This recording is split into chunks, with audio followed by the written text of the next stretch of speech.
देवी गौरवान्वित निर्विशेष शून्यवादी पाश्चात्य देशपांडे जय श्री कृष्ण चैतन्य प्रभु नित्यानंद श्री अद्वैत श्री वासादि गौर भक्तवृंद।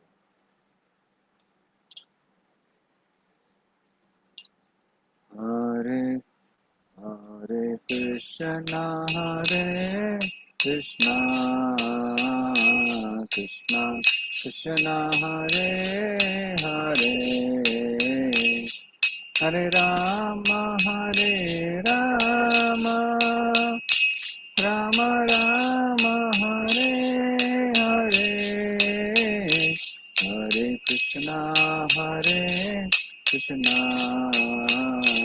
कृष्णा कृष्णा हरे हरे हरे राम राम राम हरे हरे हरे कृष्णा कृष्णा कृष्णा हरे हरे हरे राम राम राम हरे हरे हरे कृष्णा कृष्णा कृष्णा हरे हरे हरे राम राम राम हरे हरे हरे कृष्णा कृष्णा कृष्णा हरे हरे हरे राम राम राम हरे हरे हरे कृष्णा कृष्णा कृष्णा हरे हरे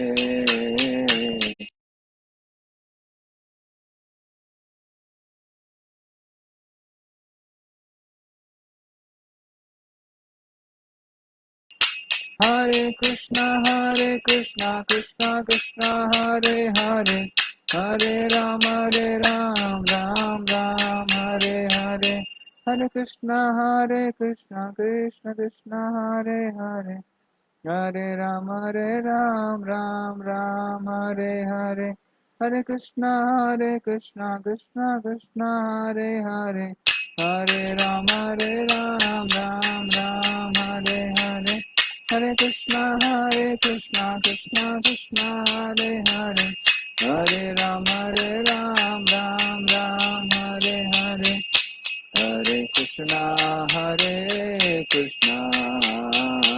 कृष्णा कृष्णा हरे हरे हरे राम राम हरे हरे हरे कृष्णा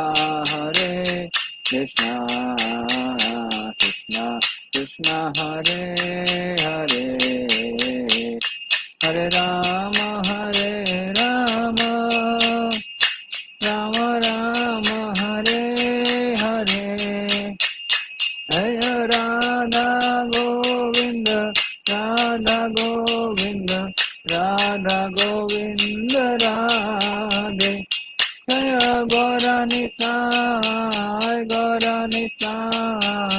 गौर निताय जय गौर निताय जय जगन्नाथ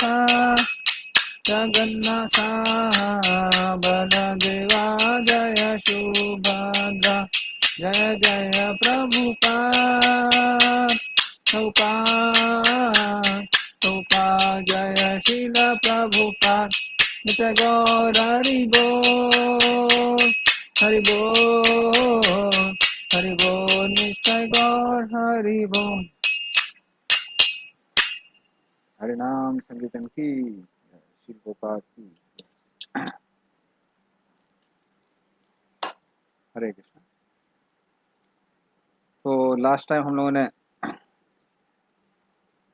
चतुश्लोक की भगवद गीता पढ़ी थी और आज हम लोग उससे थोड़ा आगे चलेंगे।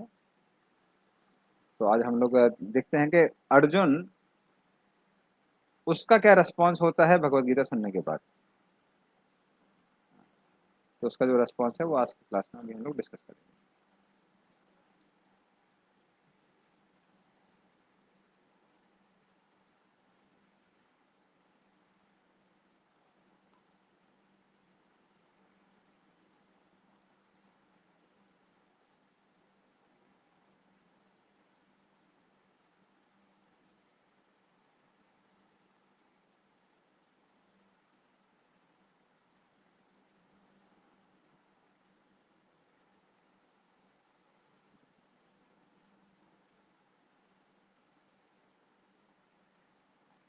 तो पहले हम लोग प्रार्थना करते हैं। ओम अज्ञानतिमिरन्धस्य ज्ञानाञ्जनशलाकया चक्षुरुन्मिलितं तस्मै श्रीगुरुवे नमः। श्री चैतन्य मनोभीष्टं स्थापितं येन भूतले स्वयं रूपदा मह्यं ददाति सपदान्तिकं। वन्देऽहं श्रीगुरुः श्रीयुतापदकमलं श्रीगुरून् वैष्णवांश्च श्रीरूपं सागरजातां सगना रघुनाथां तं सजीवं साद्वैतं सावधूतं परिजनासहितं कृष्णचैतन्यदेवं श्रीराधाकृष्णपादान् सगन ललिता श्रीविशाखान्वितांश्च। नमो विष्णुपादाय कृष्णाकृष्णाभूतले श्रीमते भक्तिवेदांत स्वामी नामने। नमस्ते सरस्वते देवे गौरवाणी चारणे निंदविशेषवादी पाशादेस्तान्ने वाञ्छाकल्पतरुभ्यश्च कृपा सिन्धुभ्यश्च पतितानां पावनेभ्यो वैष्णवेभ्यो नमो नमः। नमो महावदनाय कृष्ण प्रेम पदार्थे कृष्णाय कृष्ण चैतन्य नाम गौरसे नमः। हे कृष्ण करुणा सिंधु दीनबंधु जगत्पते गोप्स गोपीकांत राधा कांत नमस्ते सत्यकांचन गौरांगी श्री राधे वृंदावनेश्वरी विश्वानुसुते देवी प्रणमामि हरिप्रिये नीलाचल निवासाय नित्य परमात्मने बलभद्र सुभद्राभ्याम जगन्नाथाय च नमः। जय श्री कृष्ण चैतन्य प्रभु नित्यानंद श्री अद्वैत गदाधर शिवासादि गौर भक्तवृंद। हरे कृष्णा कृष्ण कृष्ण हरे हरे, हरे राम राम राम हरे हरे, हरे कृष्ण। हम देखते हैं पिछली बार के कृष्ण भगवान जो भगवत गीता का सार है, तो वो बोलते हैं चतुर्श्लोकी भगवत गीता। और उसको सुनने के बाद में अर्जुन पूर्ण रूप से आनंदित हो जाता है, और आनंद होने की वजह से वो भगवान की प्रशंसा करना चालू करता है। अर्जुन वाच परम ब्रह्म परम धाम पवित्रम परमं भवान पुरुषं शाश्वतं दिव्यम आदिदेवम अजम विभुम आहुस्त्वां ऋषय सर्वे देवर्षिर्नारदस्तथा अथितो देवलो व्यासः स्वयं च ब्रुवीषि में। तो इस तरह से अर्जुन जब चतुर्श्लोकी गीता सुनता है, तब वो फिर उसके बाद भगवान की तारीफ करना चालू करता है। तो वो कहता है कि हे भगवान, अब परम ब्रह्म है। तो जो योगी होते हैं, ज्ञानी होते हैं, कई बार उनका जीवन का लक्ष्य होता है ब्रह्म को प्राप्त करना। तो ये ब्रह्म क्या है? ये ब्रह्म ज्योति है, तो ये कृष्ण से के शरीर से निकलने वाली किरण है, तो वो ब्रह्म ज्योति कहलाती है। तो जो ज्ञानी लोग होते हैं, तो वो क्या करते हैं, उनके जीवन का लक्ष्य है कृष्ण में लीन हो जाना या उस ब्रह्म ज्योति में लीन हो जाना। हालांकि कोई लीन होता नहीं है, लेकिन क्योंकि उस ब्रह्म ज्योति से जो भगवान कृष्ण के शरीर से किरणें निकल रही हैं, उसमें इतना ज्यादा प्रकाश होता है कि उसको प्राप्त करने के बाद व्यक्ति कुछ भी नहीं देख पाता है, कुछ भी नहीं सोच पाता है। और उसी कारण उसको क्या लगता है, उसको लगता है कि मैं इस ब्रह्म ज्योति में लीन हो गया हूँ। हाँ, किंतु कृष्ण यहाँ अर्जुन क्या बोल रहे हैं कृष्ण को कि हे भगवान, आप परम ब्रह्म हैं। परम ब्रह्म मतलब आप उस ब्रह्म ज्योति के परे हैं। क्योंकि जो व्यक्ति भक्ति नहीं करता है, वो उस ब्रह्म ज्योति के परे भगवान के रूप को और भगवान के ध्यान को नहीं देख पाता है। तो अन्य धर्मों में भी कभी कभी वो बताते हैं। जैसे मैं जब ट्रेन में जा रहा था, तो दूसरे धर्म का एक व्यक्ति बैठा हुआ था, तो वो कहने लगा कि अरे, भगवान को किसने देखा है? हमारे जो सबसे महान संत हुए हैं, उन्होंने भगवान को देखने का प्रयास किया तो उनकी आंखें जल गई। इसलिए कभी भी भगवान को देखने का प्रयास नहीं करना चाहिए। तो वो व्यक्ति जिसने भक्ति नहीं की है और भक्ति करके जिसको भगवान की कृपा प्राप्त नहीं हुई है, वो उस ब्रह्म ज्योति के परे भगवान के रूप को नहीं देख सकता है। इस उपनिषद में एक श्लोक आता है, हिरण्यगर्भेण पात्रेण सत्यस्यापेता मुखम तत्त्वं पूषण पावृणु सत्य धर्माय दृश्यते। तो ये मनु महाराज की प्रार्थना है जो कि इस उपनिषद में आती है। ये अथर्ववेद के आखिरी हिस्से में आती है। ये आखिरी चैप्टर है, लास्ट चैप्टर है अथर्ववेद का। तो क्या होता है कि मनु महाराज अपना शासन करने के बाद, क्योंकि वो एक आदर्श मानव है, तो मानव जो शब्द आता है वो मनु से ही आता है।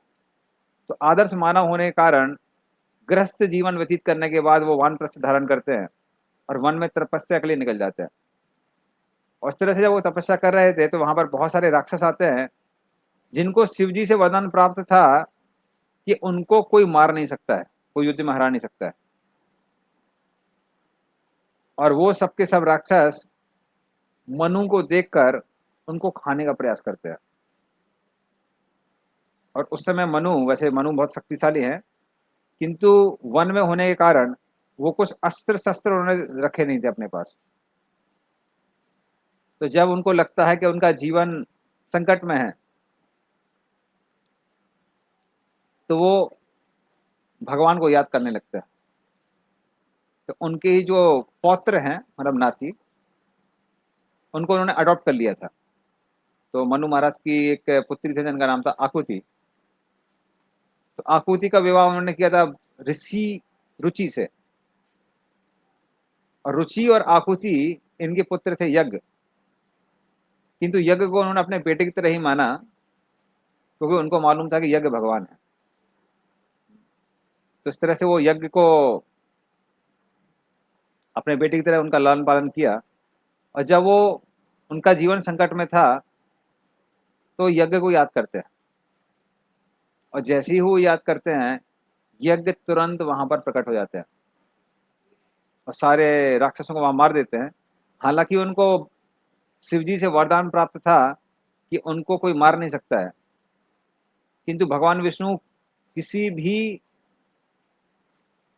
रूल्स रेगुलेशंस को कभी भी तोड़ सकते हैं, क्योंकि जो लॉ बनाने वाला है वो लॉ तोड़ भी सकता है। तो शिवजी के वरदान प्राप्त होने के बावजूद भी भगवान यज्ञ उनको मार देते हैं और इस तरह से वो मनु महाराज की रक्षा करते हैं। उसके बाद मनु महाराज ये अलग अलग प्रार्थनाएं करते हैं जो कि हमने यहाँ पर डिस्कस किया। तो जो अभी मैंने श्लोक बोला था उसमें वो क्या कहते हैं कि हे भगवान, आपके चेहरे से इतना ज्यादा तेज निकल रहा है हिरण्यमय ना पात्रे ना, जो कि सुनहरे रंग का है।